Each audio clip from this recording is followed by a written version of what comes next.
Welcome students. So fifth session, learning objective. The students will understand the special relationship between the customer and the banker. Session outcomes, special relationship between the banker and customer. Obligation to honor the checks, obligation to maintain secrecy of accounts, right of general lien, right of shut-up, garnish order, right of appropriation of payments, ಗ್ರಾಹಕನ ಹಣ ವಿನಿಯೋಗದ ಹಕ್ಕು, right to charge compound interest. Next one, right to charge incidental charges, law of limitation.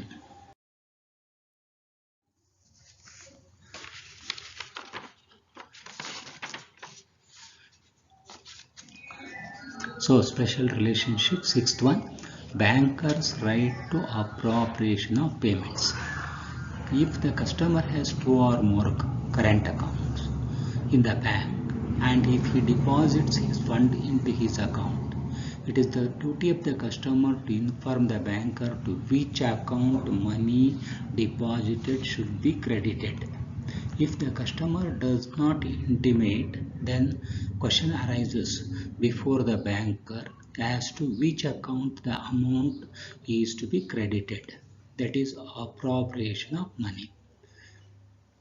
ಅಂದರೆ ಕಸ್ಟಮರ್ಸ್ಗೆ more than 2 or more than 2 current accounts ಇದ್ದು ಬ್ಯಾಂಕಿಗೆ ಫಂಡ್ಸನ್ನು deposit ಮಾಡಿರುವಾಗ he has to tell the banker to which account this amount should be credited. Otherwise, the banker will be put in problem. Banker will be put in problem or in the confusion. If the customer does not intimate, ಅಂದರೆ customer ಹೇಳಿಲ್ಲ ಅಂದರೆ ಯಾವ ಅಕೌಂಟ್ಗೆ credit ಮಾಡಬೇಕಂತ ಹೇಳಿಲ್ಲ ಅಂದರೆ then the question arises before the banker to which account the amount is to be credited. So the question to banker is ಯಾವ ಅಕೌಂಟ್ಗೆ ಈ ಡಿಪಾಸಿಟ್ ಮಾಡಿರುವಂಥ ಮನಿಯನ್ನು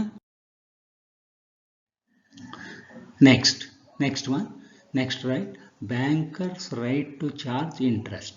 So because the banker had given money to a customer, he is having every right to charge interest on loans and advances given as per the agreement between the customer and the banker. So that is called as banker's right to charge interest. So banker ಗೆ ಏನು ದುಡ್ಡು loans and advances ಕೊಟ್ಟಿದ್ದೀನೋ ಕಸ್ಟಮರ್ಗೆ ಅದರ ಮೇಲೆ ಇಂಟ್ರೆಸ್ಟನ್ನು charge ಮಾಡುವಂಥ.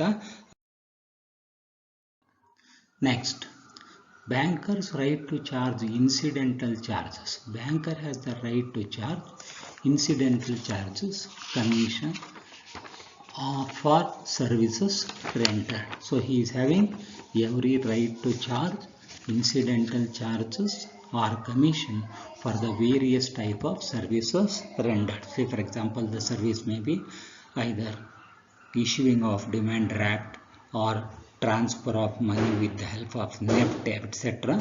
So he is having every right to charge some incidental charges or commission. Next, ninth, law of limitation. Generally, debt becomes time-buried debt after 3 years from the due date. As per the law of limitation, creditors foregoes the right to recover amount from the debtor after the expiry of limitation. Law of limitation ಅಂದರೆ ದುಡ್ಡು ಕೊಟ್ಟ ಮೇಲೆ ಬಾರೋವರಿಗೆ once it is due for payment, ಅಲ್ಲಿಂದ 3 ವರ್ಷ due for payment ಆದಮೇಲೆ 3 ವರ್ಷ ಮುಗಿದು ಹೋಗ್ಬಿಟ್ರೆ, ಆ ಡೇಟಿಂದ 3 ವರ್ಷ ಮುಗಿದು ಹೋಗ್ಬಿಟ್ರೆ it is called as a time barred debt ಅಂತ. So as per the law of limitation, the creditor foregoes the right to recover the amount from the debtor after the expiry of the period of limitation. ಈ period ಮುಗಿದು ಹೋದ್ಮೇಲೆ the creditor don't have a right to recover the amount from the debtor. According to the Indian Limitation Act 1963, debt becomes time varied if it is not repaid within 3 years from the date of contract or due. So, within 3 years from the date of due ಇಂದ ದುಡ್ಡು ಕೊಟ್ಟಿಲ್ಲ ಅಂದ್ರೆ it will become time buried debt. Next one, in case of current account, the period of limitation does not begin until the demand for repayment is made by the customer and for the receipt of the deposit.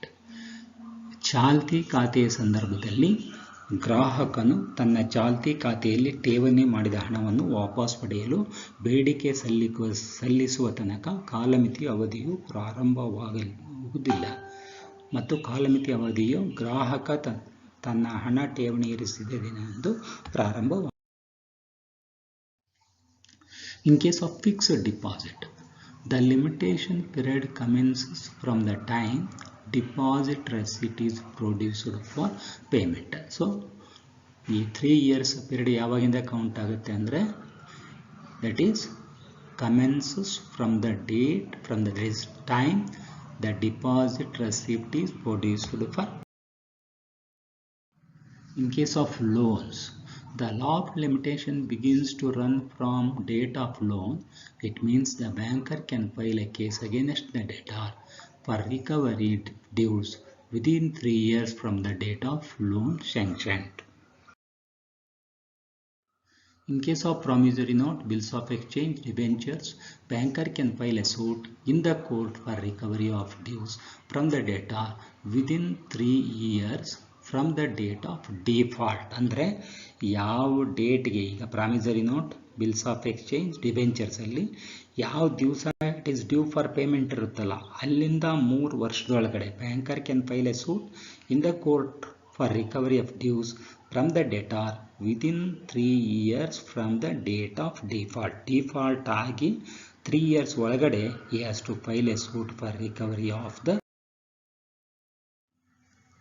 In case of mortgage, if the loan is sanctioned on a mortgage of a immovable property, the banker must file a suit within 12 years from the date of mortgage deed if the amount is payable in demand or 12 years from the date of default.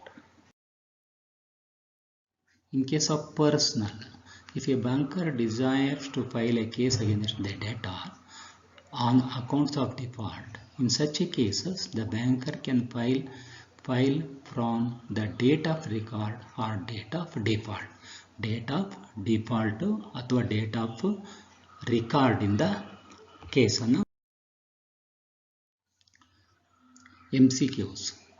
Number 1. The banker has an implied right to charge dash on loans and advances to customer. A. Fees, B. Service charge, C. Interest, D. None of the above. Interest.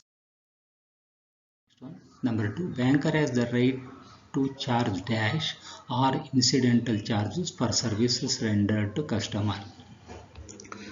4 answers given are A. Commission, B. Interest, C. Both A and B, D. None of the above. Answer is A. Number 3. Debts become time buried after dash years from the due date. 4 answers given are A. 5 years, B. 7 years, C. 3 years, D. 2 years. Answer is C. 3. What is the effective year of Indian Limitation Act? 4 answers. A. 1965, B. 1973, C. 1983, D. 1963. So 1963.